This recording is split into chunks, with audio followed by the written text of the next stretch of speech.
আসসালামু আলাইকুম প্রিয় বন্ধুরা, আপনারা দেখছেন আমি একটা সার্কিট হাতে নিয়ে আসি। আসলে এটা একটা জ্যাক মেশিনের সার্কিট। যারা জ্যাক মেশিন কিনতে ভয় পাচ্ছেন, জ্যাক মেশিন ক্রয় করার পরে যদি আপনার সার্কিটে কোনো সমস্যা দেখা দেয়, আপনারা কোথায় রিপেয়ারিং করবেন, এটা নিয়ে যারা ভাবছেন তাদের উদ্দেশ্যে আজকের ছোট্ট ভিডিওটা।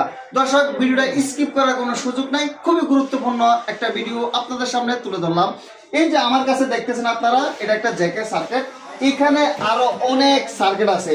এই যে ডিভাইসটা দেখতেছেন দর্শক, চট্টগ্রামের ভিতরেই একটা মাত্র ডিভাইস। এটা দিয়ে জ্যাক সার্কিটগুলো দর্শক রিপেয়ারিং এর পরে এটা দিয়ে জিনিসটা দেখা হয় যে আসলে কতটুকু জিনিসটা ঠিকভাবে হয়েছে। এরকম একটা ডিভাইস আসলে সবার দোকানে নাই।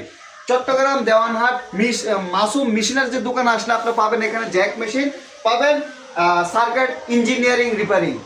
আর এখানে আইসা আপনি যদি মোবাইলের ভিডিও দেখে আসেন, আপনার জন্য কিছুটা ছাড় আছে। দর্শক, যে যেখান থেকে দেখছেন ভিডিওটা শেয়ার করে সবাইকে দেখার সুযোগ করে দিবেন। ধন্যবাদ, আল্লাহ হাফেজ।